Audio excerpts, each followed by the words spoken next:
Hello বন্ধুরা, নমস্কার। তোমরা সবাই কেমন আছো? দেখতে পাচ্ছ আমি তো ভালোই আছি। যাই হোক, দেখো থালাতে কি আছে। দুটো বড় বড় ইলিশ মাছ কেটে ধুয়ে পরিষ্কার করে এর মধ্যে আমি দিয়ে দিলাম কিছুটা লবণ আর হলুদ। তার সাথে দিয়ে দিলাম অল্প কিছু সরষের তেল। এবার আমি বেশ ভালো করে হাত দিয়ে এগুলোকে মাখিয়ে নেব।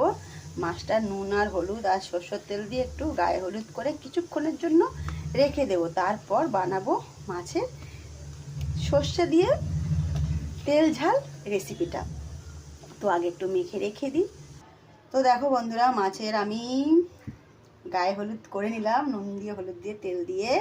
আর এই পাশে দেখো এই মাছটা একটু নরম বেরিয়েছে, তাই এই মাছটাকে আমি শুধু ভাজা খাওয়ার জন্য গরম ভাতে ইলিশ মাছের তেল দিয়ে আর মাছ ভাজা দিয়ে খেতে দারুণ লাগে। তো সেটা দিয়ে আমি কর করে করে এটাকে ভাজা করবো। আর এই মাছগুলো একটু ভালো আছে, এই মাছটাকে আমি তেল ঝাল বানাবো।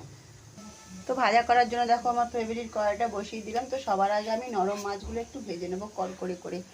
দেখো দিয়ে দিলাম, একটু তেলও দিয়েছিলাম, কারণ বেশিক্ষণ তো রাখিনি তেল হলুদ লাগিয়ে। তো যদি নুনটা না ঢোকে, আবার মাছে নুন না ঢোকলে খেতে একদমই ভালো লাগবে না। তো সেই কারণে আমি তেলের মধ্যে একটু নুন দিয়ে দিয়েছি। যদি অনেকক্ষণ মাখিয়ে রাখতাম তাহলে হয়তো না দিলেও চলতো। যেহেতু আমি সঙ্গে সঙ্গে রান্নাটা করছি আজকে, তাই আমি একটু দিয়ে দিলাম। একটু আস্তে আস্তে দিই, এই মাছগুলো একটু নরম আছে। এক পিঠ ভাজা হয়ে গেছে আর আমি পাল্টে দিয়েছি। মাছটা কিন্তু নরম হলে কি হয়েছে, ভালোই মাছ বেরোবে, কেননা তেল অনেকটাই বেরোচ্ছে। আমি একদমই কম তেল দিয়েছিলাম, তবুও দেখো অনেকটা তেল বেরিয়েছে। মাছগুলো দু পিঠি ভাজা হয়ে গেছে, এবার আমি তেল থেকে তুলে নেবো। বাকি মাছগুলো আমি একটু কম ভাজবো, সেগুলো তেল ঝাড়ে দেবো তাই। বাকি রাখা মাছগুলো দিয়ে দিয়েছি। দেখো এইগুলোকেও ঠিক ওইভাবে ভেজে নেবো একটু হালকা করে। এই মাছগুলো ভাজা হয়ে গেছে, তেল থেকে তুলে নিই। সমস্ত মাছগুলো আমি একটু ভাজা করে তুলে নিলাম। দেখো এবার আমি তেল ঝাড়ে দিলে একটু মশলা করে নিলাম। 2 রকমের শস্য, সাদা আর কালো, আর 4টে কাঁচা লঙ্কা, 4 ফুটি রসুন, এটা একটু পেস্ট করে নিই। আর আজকে রেসিপিটা পুরোটাই সর্ষের তেল দিয়ে হচ্ছে। ইলিশ মাছ যদি সর্ষের তেল দিয়ে রান্না না হয় তাহলে খেতে একদমই ভালো লাগে না। ইলিশ মাছ মানেই সর্ষের তেল।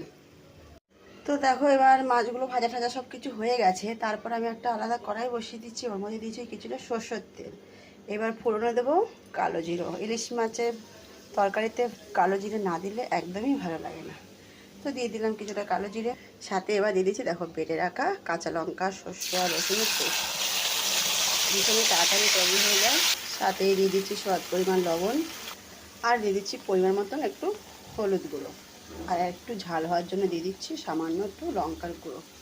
যেহেতু এটা তেল ঝাল তৈরি হচ্ছে, তো একটু ঝাল তো দিতেই হবে। এবার সব কিছু ভালো করে একটু মিক্স করে নিচ্ছি। যেহেতু সর্ষে বাটা, তাই বেশিক্ষণ লাগবে না রান্নাটা করতে, আর কম সময়ের মধ্যে খুব টেস্টি রান্না হয়। সর্ষে বাটার মশলাটা বেশ ভাজা হয়ে গেছে, দেখো তেল ছেড়ে দিয়েছে। তো আমি এখন দিয়ে দেবো পরিমাণ মতন জল।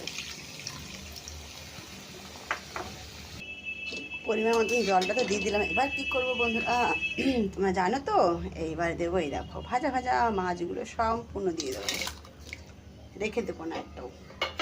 তো দেখো দিয়ে দিলাম, মাথাগুলোও দিয়ে দিলাম। তো বেশ ভালো করে একটু ডুবিয়ে দিই, ফুটে ওঠা পর্যন্ত জাল দেবো। ফাইনালি তেল ঝালটা দেখো একদম ফুটে উঠেছে। এইবার সব থেকে যেটা অনেক দরকারি তেল ঝালের জন্য, সেটা আমি কি দেবো সেটা দেখো। তো দেখো প্রথমত দিয়ে দিলাম বেশ কিছুটা ঝাল ঝাল কাঁচা লঙ্কা ওপর দিয়ে। আর হলুদের মধ্যে দেখো কাঁচা লঙ্কাটা দেওয়াতে কিন্তু আরও সৌন্দর্য বেড়ে গেছে। তারপর যেটা অনেকই দরকার, সেটা হচ্ছে কিছুটা বেশ কাঁচা তেল, কাঁচা সর্ষের তেল। যতক্ষণ না কাঁচা সর্ষের তেলটা দেবো ততক্ষণ তেল ঝাল হবে না। তো দিয়ে দিলাম বেশ পরিমাণ মতন কাঁচা সর্ষের তেল, দিয়ে একটু নেড়েচেড়ে ঢেকে আমি এবার গ্যাসটা বন্ধ করে রেখে দেবো। পুরো সম্পূর্ণ হয়ে গেল তেল ঝালটা। তোমাদের যদি ভালো লেগে থাকে রেসিপিটা অবশ্যই সবার সাথে শেয়ার করে দেবেন। আর লাইক কমেন্ট করতে একদমই ভুলবে না, স্কিপ করবে না। স্কিপ না করে রেসিপিটা পুরো সম্পূর্ণ দেখার চেষ্টা করবে। সবাইকে অনেক অনেক ধন্যবাদ।